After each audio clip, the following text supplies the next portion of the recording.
Hi friends, आज आपण करणार आहोत पाणीपुरी आणि तेही कच्च्या कैरीपासून आपण ही पाणीपुरी तयार करणार आहोत। तर कच्च्या कैरीचं पाणी तयार करून ही पाणीपुरी करून पहा, तुम्हाला नक्कीच आवडेल। एक कैरी घेतलेली आहे, मीडियम साईजची कैरी घ्यायची आहे आणि आंबट कैरी घ्यायची, ज्याचं आपण लोणचं तयार करतो तर ती आंबट कैरी वापरायची आहे हे पाणी तयार करण्यासाठी। त्याची साल काढून घ्यायची, त्याचे तुकडे मी करून घेतलेले आहे आणि कोथिंबीर घ्यायची आहे जास्त प्रमाणामध्ये। थोडासा आपल्याला पुदिना घ्यायचा आहे, हिरव्या मिरच्या घ्यायच्या आहेत, तिखट जसं हवं असेल तसं तुम्हाला मिरचीचा वापर करायचा आहे। आल्याचा 1 इंच मी असा तुकडा घेतलेला आहे।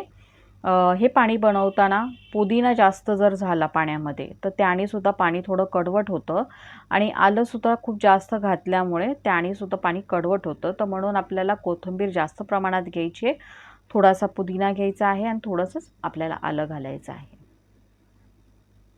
आता हे सर्व मी मिक्सर जारमध्ये घातलेलं आहे। आता त्याचबरोबर आपल्याला हे आल्याचा तुकडा आपण कापून घालूया ह्यामध्ये। आणि कैरी खूप जास्त मोठी नसल्यामुळे मीडियम साईजची कैरी होती, तर त्यामुळे पूर्ण कैरीचा मी वापर केलेला आहे ही चटणी बनवण्यासाठी।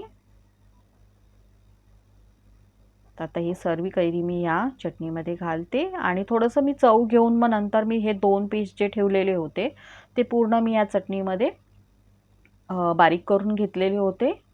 आता हे आपल्याला पाणी न घालता ही चटणी आपल्याला बनवून घ्यायची आहे। तर बारीक असं वाटण तयार करायचं, अजिबात ह्याला जाडसर वगैरे काही ठेवायचं नाही आहे, बारीक असं वाटण करायचं। तर आता ही चटणी आपली तयार झालेली आहे। तर आता आपल्याला जो पाणीपुरीचा जो मसाला असतो बटाट्याचा तो आपण तयार करून घेऊया। तर एक मी उकडवलेला बटाटा घेतलेला आहे, शिजवून घेतलेला आहे आणि ह्याला मॅश करून घ्यायचं आहे। मोठ्या आकाराचा बटाटा आहे, भरपूर असा मसाला होतो ह्याचा। आणि हे लाल चणे आहेत, तर लाल चणे आपल्याला रात्रभर भिजवून मग दुसऱ्या दिवशी त्याला कुकरमध्ये 7 ते 8 शिट्ट्या देऊन ह्याच्यामध्ये थोडंसं मीठ घालायचं आणि 7 ते 8 शिट्ट्यांमध्ये ह्याला शिजवून घ्यायचे हे चणे। तर आता हे थोडेसे चणे मी ह्या बटाट्याच्या मसाल्यामध्ये घातलेले आहे। थोडंसं मीठ घालायचं आहे, साधं मीठ, थोडं काळं मीठ घालायचं आहे आणि थोडी चटणी घालायची आहे। तर जसं तुम्हाला जितकं चटपटीत खाण्याची आवड असेल किंवा तिखट खाण्याची आवड असेल त्या प्रमाणामध्ये तुम्ही ही पाणीपुरी बनवून खाऊ शकता। आता मी अर्धा चमचाभर यामध्ये जी चटणी आपण तयार केलेली होती तर ती घातलेली आहे। जसं तुमच्या आवडीप्रमाणे तुम्हाला जसं कमी जास्त हवं असेल तसं तुम्ही चटणी घालू शकता।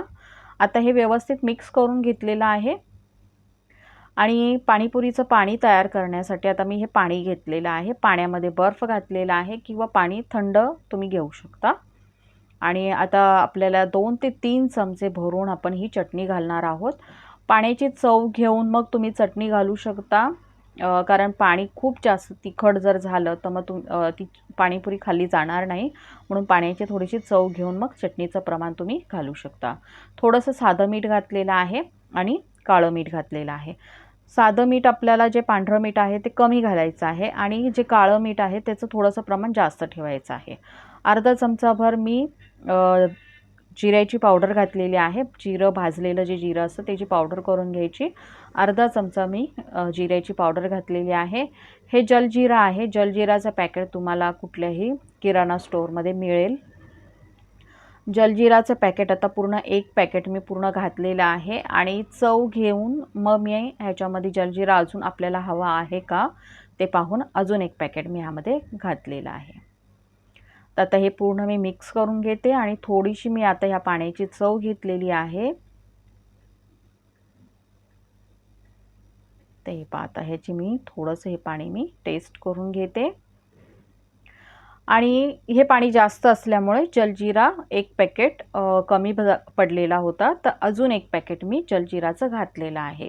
तर पाण्याची चव घेऊन सुद्धा तुम्ही चटणीचं प्रमाण आणि जलजिराचं प्रमाण तुम्ही ठेवू शकता।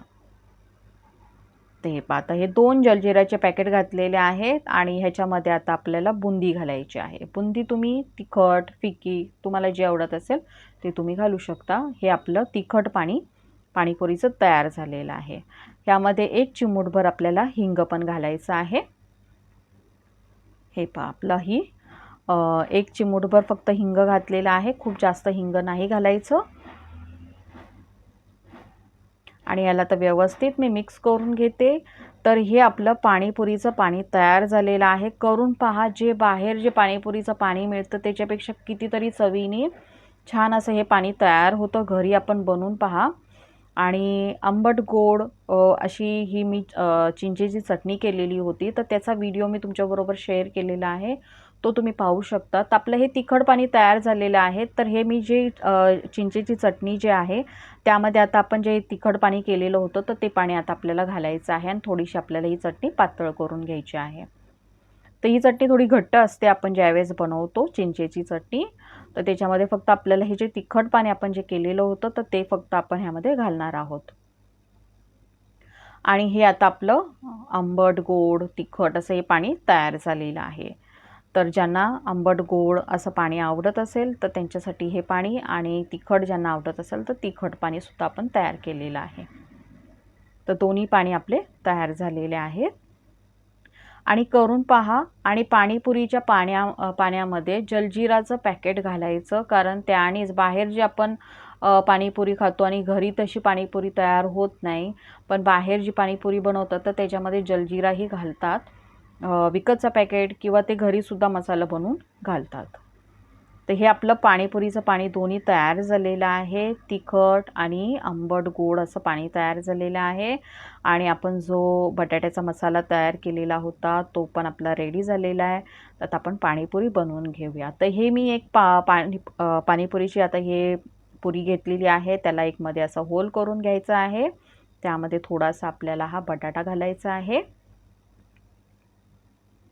आणि क्रंचीवाली अशी पुरी जी असते, थोडी अशी जास्त तिला ब्राऊन असा रंग असतो, क्रंची असते ती खूप जास्त, तर त्या पुरीचा वापर करा. थोडंसं आपल्याला गोड पाणी घातलेलं आहे आणि आता हे आपण तिखट पाणी घातलेलं आहे. तर आंबट गोड तिखट अशी आपली ही पाणीपुरी तयार झालेली आहे. दिसायला खूप सुंदर दिसत आहे आणि म्हणजे खायलासुद्धा इतकी चविष्ट झालेली आहे ही. बाहेरचं जे पाणी असतं त्याच्यापेक्षा आपलं हे घरी बनवलेलं पाणी खूप जास्त चवीचं झालेलं आहे. घरी बनवून पहा, कारण घरी बनवल्यामुळे हे पाणी पण छान झालेलं आहे आणि सर्वच घरामध्ये आपले जे मेंबर आहेत त्यांना सर्वांनाच ही पाणीपुरी खाता येईल.